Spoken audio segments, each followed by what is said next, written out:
जय श्री राम। राम राज अभिषेक सुन ही हर से नर नारी, लगे सुमंगल सजन सब विधि अनुकूल विचार, लखन सिया राम जय जय राम। श्री रामचंद्र जी का राज्याभिषेक सुनकर सभी स्त्री पुरुष हृदय में हर्षित हो उठे और विधाता को अपने अनुकूल समझकर सब सुंदर मंगल साथ सजाने लगे।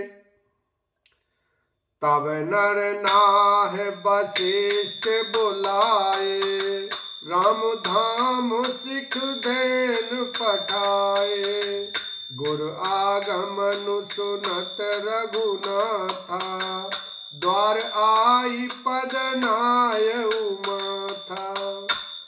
तब राजा ने वशिष्ठ जी को बुलाया और शिक्षा समयोचित उपदेश देने के लिए श्री रामचंद्र जी के महल में भेजा। गुरु का आगमन सुनते ही श्री रघुनाथ जी ने दरवाजे पर आकर उनके चरणों में मस्तक नवाया।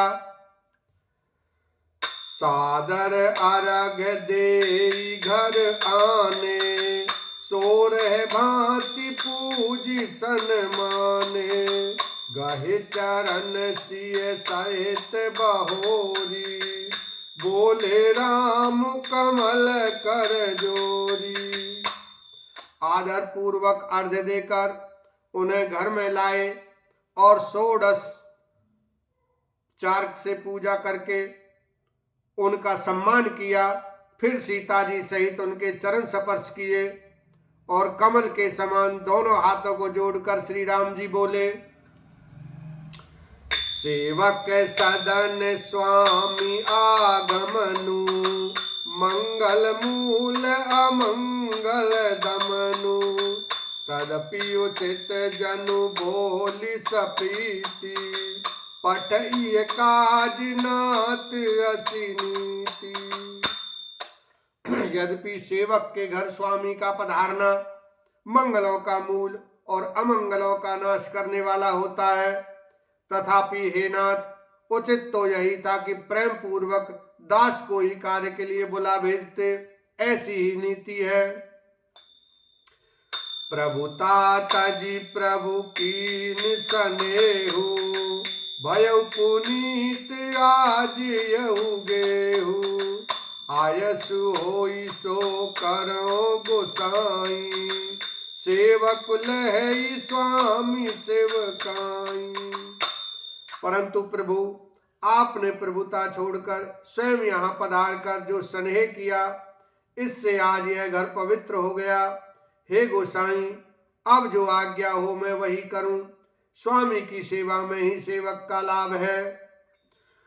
सुनि स्नेह साने बचन, मुनि रघुबर प्रशंस, राम कसना तुम्हें कहूँ, अस हंस बंस अब कंस, लखन सिया राम जय जय राम। श्री रामचंद्र जी के प्रेम में सने हुए वचनों को सुनकर मुनि वशिष्ठ जी ने श्री रघुनाथ जी की प्रशंसा करते हुए कहा कि हे राम, भला आप ऐसा क्यों ना कहें, आप सूर्य वंश के भूषण जो हैं। बरनी राम गुणशील स्वभाव, बोले प्रेम पुलकी मुनि राव, भूप सजेऊ अभिषेक समाजू, चाहत देन तुम्हें जुगराजू। श्री रामचंद्र जी के गुण, शील और स्वभाव का बखान कर मुनिराज प्रेम से पुलकित होकर बोले, हे रामचंद्र जी, राजा दशरथ जी ने राज्याभिषेक की तैयारी की है, वे आपको युवराज पद देना चाहते हैं।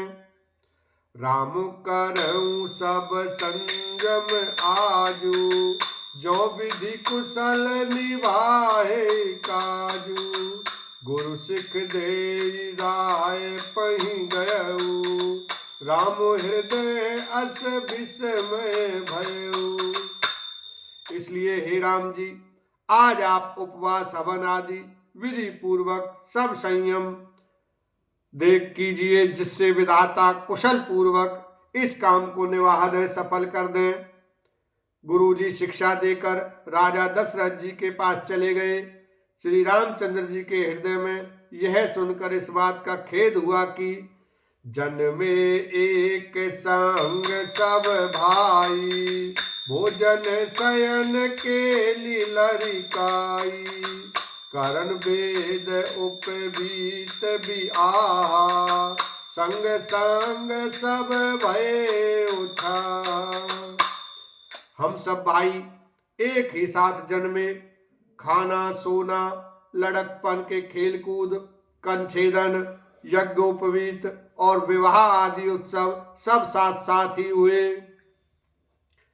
विमल वंश यहु अनुचित एकु, बंधु बिहाई बड़े अभिषेकु, प्रभु सप्रेम पछितानि सुहाई, हरऊ भगत मन के कुटिलाई। पर इस निर्मल वंश में यही एक अनुचित बात हो रही है कि और सब भाइयों को छोड़कर राज्याभिषेक एक बड़े का ही मेरा ही होता है। तुलसीदास जी कहते हैं कि प्रभु श्री रामचंद्र जी का यह सुंदर प्रेमपूर्ण पछतावा भक्तों के मन की कुटिलता को हरण करे। तेही अवसर आए लखन मगन प्रेम आनंद, सन्माने प्रिय वचन कही, रघुकुल के रवचंद, लखन सिया राम जय जय राम। उसी समय प्रेम और आनंद में मग्न लक्ष्मण जी आए। रघुकुल रूपी कुमुद के खिलाने वाले चंद्रमा श्री रामचंद्र जी ने प्रिय वचन कहकर उनका सम्मान किया। बाजहि बाजन विविध विधाना, पुर प्रमोद नहीं जाई बखाना, भरत आगमनु सकल मनावहि, आवहि बेग नयन फल पावहि। बहुत प्रकार के बाजे बज रहे हैं। नगर के अतिशय आनंद का वर्णन नहीं हो सकता। सब लोग भरत जी का आगमन मना रहे हैं और कह रहे हैं कि वे भी शीघ्र आवें और राज्याभिषेक का उत्सव देखकर नेत्रों का फल प्राप्त करें। बोलो सियावर रामचंद्र की जय, उमापति महादेव की जय।